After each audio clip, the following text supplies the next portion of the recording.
there's like 60 HR and TA. You're live. I'm live. You're live. Hello, world.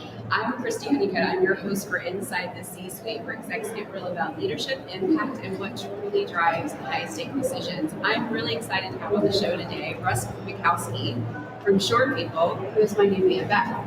Nice to meet you officially and to make our relationship known to the public here today. God help us, it's all in Vegas. So, Russ, I came across your booth yesterday. And something about it caught my eye. It was really the pretty black and purple colors you had. I don't know how people say it, but no, it's. I love leadership. This show is about leadership, and that stood out to me in your booth. So I'd love for you just to share with the audience a brief clip of kind of like what that is, what Shore People is, what you guys do, and the why behind it. Yeah, so Shore People in general is a psychometric assessments company. You think about the traditional psychometrics that are out there. I'm sure many of the listeners have taken DISC, Myers-Briggs, Hogan. They're great. They help you learn more about yourself and those you work closely with, but there are inherent problems with the model that these assessments are doing. First of all, they're typically reserved for those at the top of the org chart, right? Usually facilitated in coach-led sessions, and they don't have a lot of long-term ROI because once that process of taking the assessment, usually at exec offsite, for instance, is complete, the results are metaphorically, sometimes literally stuffed in a desk drawer or in a manila folder, right? So Shore People has been thinking about ways to democratize access to psychometric self-learning across entire organizations, not just leadership or high potential employees. And we've utilized technology to make the results, the findings, the understandings of people's differences, strengths, weaknesses available in the flow of work via integrations with tools like Slack. So I'm about to go into a meeting with you. I don't know you that well. You sit in a different location or a different prong of the org chart. It would be great to learn about Christy first. And So I we might should say done myself this some before mistakes. Exactly. Well, that's really interesting. So how did this technology come about? Like, and what's the why behind it? So I came on as the CEO of Shore People about 18 months ago. My background is in go-to-market leadership in HR tech and sales at iCIMS, Smashfly, Ladders, way back before that. Just small companies. Small companies, not as small as Shore People tech. I've never worked for a company with more than like 2,000 people, so I guess I'm like a small company guy. But yeah, I was excited about the opportunity to take the baton from the product / technically oriented founder of Shore People and work on growing our go-to-market scale essentially, and learned a lot of things in the process, some of which have been humbling. To be honest, this is my first time as a CEO of a company at some level of scale, and I think one of the biggest learnings that I've come across is when the economy is in the state that it's presently in, if your product is not a true need to have, it's very difficult to gain go-to-market traction. So we've been kind of teetering right on the border because for certain ICP and certain types of buyers, the fandom of our product is contagious and incredibly energetic, and then there are this whole group of companies and personality types who don't really completely see the direct line between improved communication, collaboration, and bottom line. Right? Because we probably don't have good communication themselves. Could be the case. It's just some people are not necessarily open to assessing themselves. Well, there's some shadows there if you assess yourself. No, I am very, very hungry for corporate development, marketing development, and working with people. I think I shared with you, I've been going on leadership right now in February. I'm super excited. Do I get a free copy? Yeah, I mean, it's my first one. It's your first time being a CEO. But it's, for me, it all comes down to energy, communication, and taking a deep dive into yourself because you can't accomplish the things that you have in your career if you properly reflect it, and vice versa. So I love that this technique is great. I can see it. And my question to you is how do coaches use it? Because I'm a person that's had a personal coach, I've had a business coach, I've had a therapist, right? I really invest in myself. So how does it play with different parts of the business? Yeah, so likewise, I've had all of those personal resources as well, and continue to. And when we think about the particular product that we're here promoting at HR Tech, the word coach is a part of the product. It's called SureCoach.ai. Anyone who wants to check it out, it's actually free. SureCoach AI free. SureCoach AI. And we're basically creating a personalized AI coach for everyone, regardless of their position on the org chart, regardless of their personality type, regardless of their ability to spend money, that is going to take someone through a set of assessment questions, only 5 minutes long to complete the entire assessment, and then it's going to personalize in line with how you like to communicate, what your strengths and weaknesses are, an AI coach that will be able to offer you customized feedback to any kind of development or work-related questions. So very different than going to ChatGPT and getting the same generic responses that everyone else gets when they ask, hey, how do I smooth things over with Christy? We just butt heads in the meeting, right? This tool would actually understand me, and it would know that, hey, I'm very outgoing, but I might have these blind spots that give me different advice than it might give you. So whereas executives can typically afford a human coach, reality says that not everyone is going to be able to afford that. So if we think about the concept of democratizing of self-learning and development, that's one of the reasons we're so excited about it. So who would it be a good fit for? Because in my brain, and I don't work for you, but in my brain, I'm just like, this is almost every industry. Yeah, I mean, most of our current customers are in healthcare technology or healthcare services, so big hospital systems, for instance, like Johns Hopkins University Medical Center, Boston Children's Hospital. We have a lot of professional sports organizations where coaching and development is I love it. Obviously a part of their day-to-day.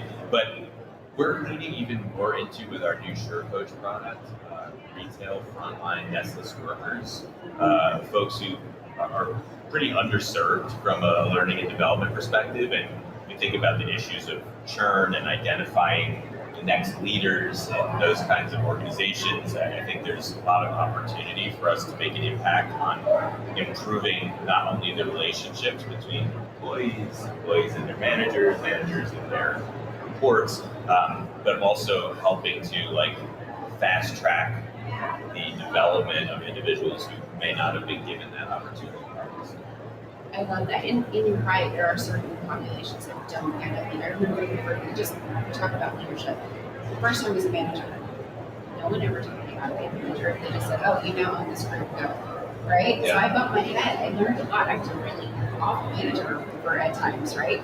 The heart was always in the right place, but it took me learning and growing and myself having bad leadership and managers. So I don't want to emulate that. I do want to emulate that. And just kind of leaning in. So I love that this tag is for everybody, and it kind of can give them a leg up. And when you said sports teams, that makes so much sense because it's so much more than just your physicality. It's the mentality. It's your mental. Mental game is all about your energy and what's going on. So what got you here? Obviously, wicked smart. Background's great. You've got a good market, great. Is there anything else in your toolbox that we don't know? I mean, I'm personally very interested in developing people. That's the part of my job that I've always liked most. Sales just happened to be something that I was good at. So long story, but in a previous life, I was a DJ and producer, and it's all coming together. Kind of building the musical journey over the course of the night, and I do see a little bit of a kind of comparable there in terms of helping people build their careers. And if I'm ever interviewing for a job, and you ask the question, what are you most proud of? What's your biggest accomplishment? It's probably the number of people who work for you who are now heads of sales, some of whom started as SDRs. Same. So I've been in the talent industry forever. I trained between people in different programs like transitioning veterans. I'm like, we're hiring DoD. No one knows how to do this. No one knows how to translate memos. Because I'm a Marine daughter, so I get it. But I went out and created a program for veterans and taught them how to be recruiters, and then fed our DoD clients with them. And it's just, and now when I look at these Navy recruiters that I worked so many years ago, they're leading big organizations, and they're just big bosses, and it's heartwarming. It's so satisfying, honestly. And then, you start to get old like me, and you see that some of the people that you helped on the way up have now created this whole class of people that they've helped on the way up. And it's crazy when you start to see them maybe start to surpass you. Yes. I know my mentors and my former managers, I've surpassed them, and they said it's so humbling to watch what you've done. And I thought, oh my gosh, I would have never ever been able to even take a step forward without you giving me a chance, without you coaching me and sharing what you knew with me. And even the bad ones, thank you for feedback. Like, you taught me what wasn't okay and what I wanted to say. Yeah. So right now, I know that you said you've got this in a bunch of different clients. Is there, you're here at HR Tech, this is y'all's first year here? I've personally been to HR Tech many times in the past, although not since COVID, actually. It's interesting how the show's kind of changed since the last time I was here, but Sure People has been represented at HR Tech in the past as well, but SureCoach.ai again, which is our kind of like offshoot focus, is here for the first time. Awesome. And how's it being received so far? Great. I mean, the conversations have been really helpful. We had our CTO and head of product here as well. Bringing people who are kind of potential buyers within our ICP aside for some conversations to help inform our future roadmap. Because we're here kind of simultaneously looking for customers and funding and a little bit of direction as we try to fine tune and hone in on exactly what we're going to bring to market.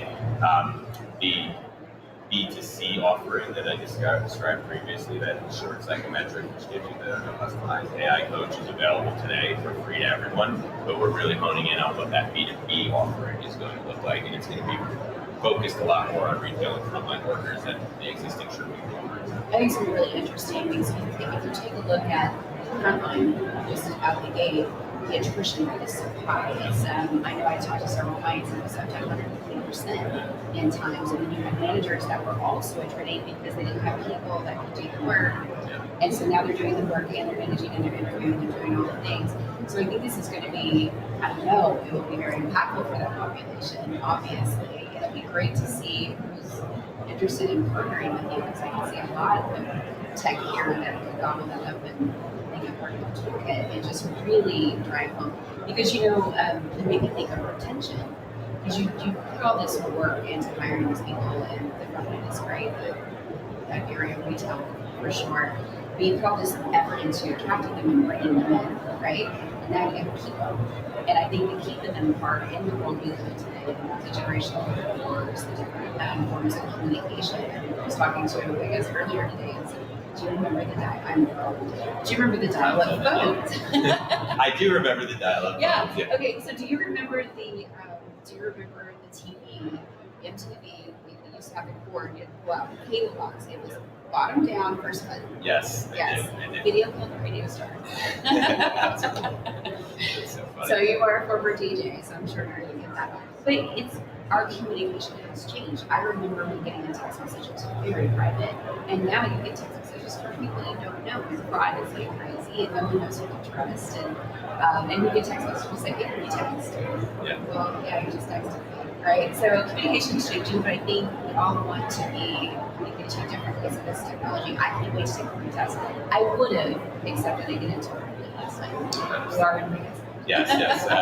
Vegas will make those kinds of things happen, right? But I think it's just important to touch on briefly as well, talk about how communication is evolving.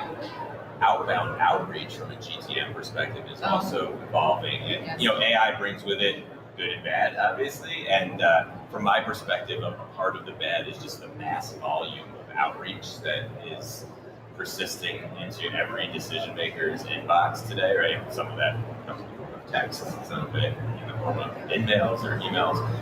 So I think there's more and more relevancy when it comes to partnerships and channels for distributing new products than there's ever been. I've noticed a greater concentration of people in partnership-oriented roles at the show this year than I ever have, actually. So I have as well, and I think you're definitely on it. So I've been here formerly with an organization, and our partners and clients are here.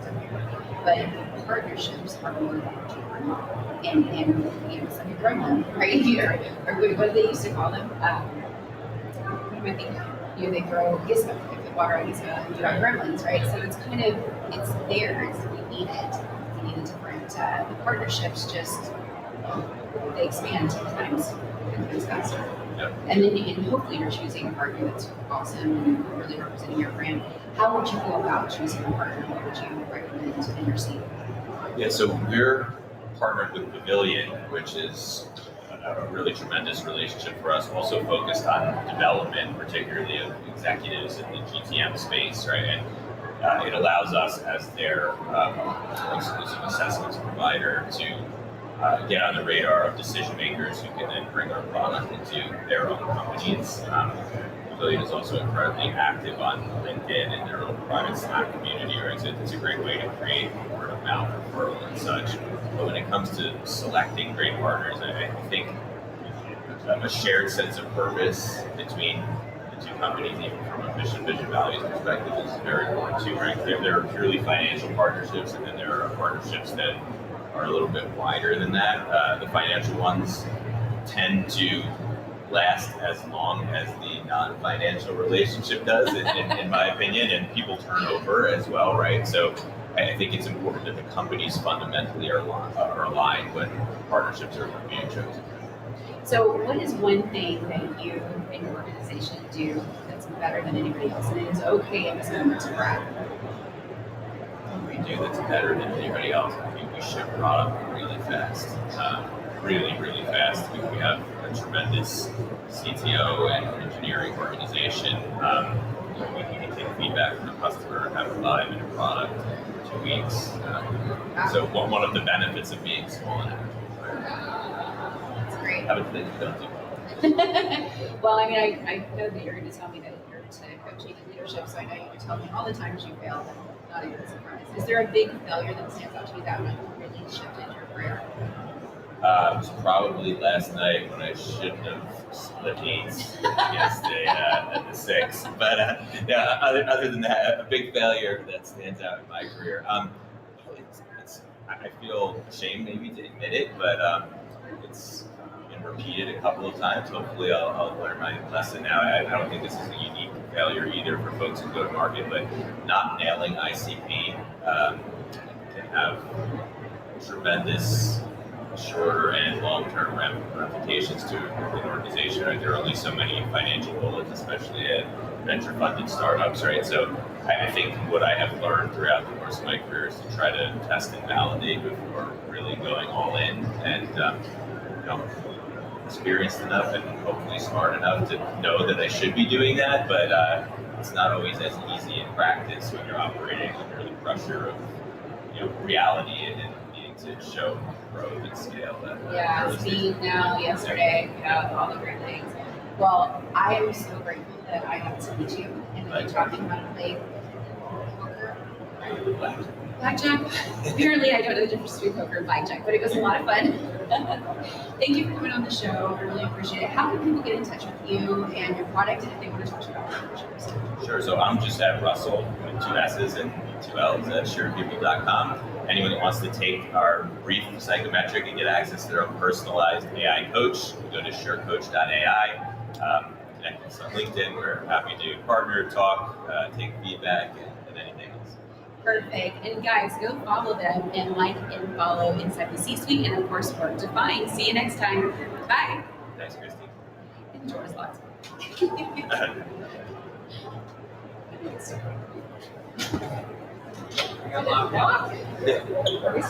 Yeah, I Was that acceptable? That was perfect. I can't wait. Cheers.